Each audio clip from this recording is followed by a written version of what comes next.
Friends, आप सभी का स्वागत करता हूं आपके अपने हमारे चैनल पर। मैं हूं कमलेश। फ्रेंड्स, आज के इस वीडियो में आप सीखेंगे एक्सेल के डी एवरेज फंक्शन के बारे में। तो डी एवरेज फंक्शन क्या है कि किसी एक डेटाबेस के हिसाब से उसका हमें किसी प्रोडक्ट के हिसाब से आप उसका क्राइटेरिया सेट करके उसका एवरेज निकाल सकते हो। तो ये बहुत ही एडवांस फंक्शन है जिसके बारे में आज आपको बताऊंगा। तो वीडियो शुरू करने से पहले आपसे रिक्वेस्ट है कि अगर ये वीडियो आपको पसंद आए तो प्लीज़ को आप लाइक करें, शेयर करें और चैनल को भी सब्सक्राइब करें ताकि आपको इस तरह के मैं जितने भी वीडियोज़ बनाऊँ उसका आपको अपडेट मिल सके। तो फ्रेंड, जैसे मैं आपको बता रहा था कि डी एवरेज फंक्शन, तो डी एवरेज फंक्शन क्या है, जैसे आपको पता चल रहा है कि एवरेज से पहले डी इसलिए इस्तेमाल हुआ है क्योंकि ये जो फंक्शन है ये डेटाबेस के हिसाब से हमें उसका एवरेज निकाल के देता है। तो आपने एक्सेल में एवरेज फंक्शन यूज किया होगा, लेकिन एवरेज फंक्शन में क्या होता है कि वो फॉर एग्जांपल किसी प्रोडक्ट के हिसाब से उसका एवरेज नहीं निकाल के नहीं देता है। तो उसके लिए आपको एक्सेल में एवरेज इफ़ यूज करना पड़ता है या एवरेज इफ्स मल्टीपल कंडीशन के लिए। तो ये दो फंक्शन आपको यूज करना पड़ते हैं, तब जाके आप उसका वहाँ पर एवरेज निकाल सकते हैं। लेकिन डी एवरेज फंक्शन क्या है, बहुत ही एडवांस फंक्शन है। मैं आपको बताऊंगा बहुत ही आसान और सिंपल तरीके से। तो चलिए स्टार्ट कर लेते हैं। तो यहाँ पर हम फॉर एग्जांपल दो मेरे पास यहाँ कॉलम है, एक प्रोडक्ट का है, एक है मेरे पास यहाँ पर सेल का। तो यहाँ पर हम क्राइटेरिया पहले बना लेते हैं कि हमें किस प्रोडक्ट का यहाँ पर एवरेज सेल निकालना है। तो इसी को भी मैं इसी हेडर को कॉपी कर लेता हूँ यहाँ पर अलग से। तो ये हमारा हमारा प्रोडक्ट भी आ गया और उसके यहाँ पर सेल का कॉलम भी आ गया। तो फॉर एग्जांपल यहाँ पर हम ले लेते हैं कोई प्रोडक्ट, एलाइस मटन ले लेते हैं हम। तो ये हमारा प्रोडक्ट हो गया, यानी कि एक तरह से क्राइटेरिया आप उसको बोल सकते हैं। तो इसका हमें अब निकालना है एवरेज सेल। उसके लिए हम टाइप कर लेंगे ई वी जी। तो ये एक हो गया हमारे पास, प्रोडक्ट हो गया एलाइस मटन, और एक हो गया हमारे पास एवरेज सेल। यहाँ पर अब हमारे पास क्या क्राइटेरिया आ गया कि हमें इस डेटा में से, जो डेटाबेस हमारे पास है प्रोडक्ट और सेल का, इसमें से जो प्रोडक्ट है एलाइस मटन, इसका हमें एवरेज सेल निकालना है। तो कैसे निकालेंगे, तो उसके लिए आपको टाइप करना है equal to D average bracket open database. तो डेटाबेस आपको पूरा सेलेक्ट कर लेना है।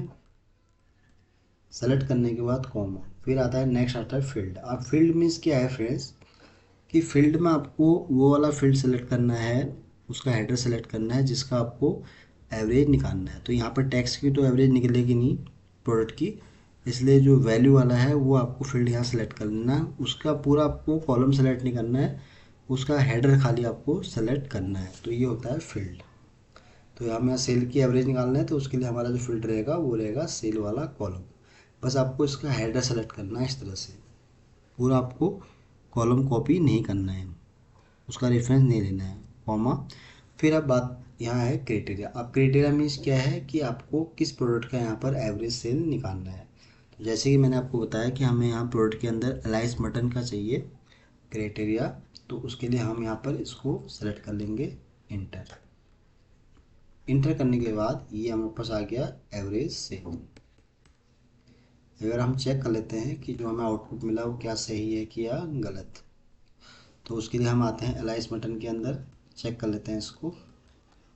ये मैंने सेलेक्ट किया, तो इसका एवरेज सेल अगर आप देख रहे हैं यहाँ पर 72592। अगर मैं इसको एवरेज फंक्शन से यूज करके देखूँ,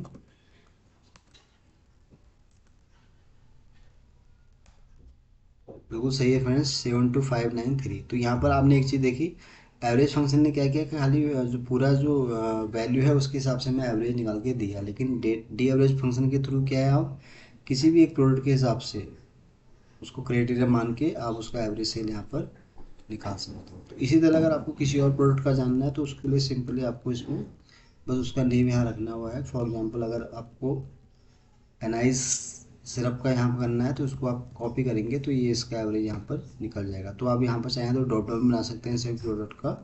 तो किसी भी प्रोडक्ट का अगर आपको यहाँ पर देखना है तो इस तरह से आप कॉपी करेंगे तो ऑटोमेटिक आप देखेंगे कि यहाँ पर उसका आपको एवरेज मिल जाएगा। तो ये बहुत ही एडवांस फंक्शन मैंने आपको बताया फ्रेंड्स। तो एक बार इसको फिर से मैं आपको बताता हूँ। सबसे पहले आपको फॉर एग्जांपल जैसे बॉस्टन क्रैब मीट है हमारे पास, इसका एवरेज सेल निकालना है, तो उसके लिए आपको यहाँ पर डी एवरेज टाइप करना है, देन डेटाबेस, तो डेटाबेस आपको पूरा सेलेक्ट कर लेना है। सेलेक्ट करने के बाद फिर फील्ड में आपको वो वाला कॉलम का हेडर लेना है जिसका आपको एवरेज निकालना है। तो हमें सेल का एवरेज निकालना है, तो उसके लिए हमारा फील्ड में हो जाएगा सेल का हेडर कॉमा। फिर हम बात कर रहे हैं क्राइटेरिया की, तो क्राइटेरिया हमारा है प्रोडक्ट पोस्टन वाला है, तो इसको आप इंटर करेंगे तो ये इसका एवरेज इस तरह से यहाँ पर निकल के आ जाएगा। तो ये मैंने आपको बताया फ्रेंड्स, बहुत ही एडवांस फंक्शन है डी एवरेज। इसको आप यूज कर सकते हैं अगर आपके पास कभी डेटा कुछ इस तरह से आता है एक्सेल में कि जहाँ पर आपको प्रोडक्ट के बेस पे या किसी और क्राइटेरिया के बेस पे अगर उसका एवरेज निकालना है, तो उसके लिए आप ये वाला फंक्शन ट्राई कर सकते हैं, डी एवरेज फंक्शन। तो फ्रेंड्स आज के लिए बस इतना ही है। उम्मीद करता हूँ कि वीडियो आपको बहुत पसंद आया होगा। तो वीडियो अगर अच्छा लगा हो तो प्लीज़ इसको आप लाइक करें, शेयर करें और चैनल को भी सब्सक्राइब जरूर करें, ताकि आपको इस तरह के जितने भी वीडियोज़ बनाऊँ उसका आपको अपडेट मिल सके। तो आज के लिए बस इतना ही है। जल्दी ही आऊँगा आपके सामने फिर एक नई वीडियो के साथ। तब तक के लिए आप अपने आप को खुश रखें और अपना ध्यान रखें। Thank you so much.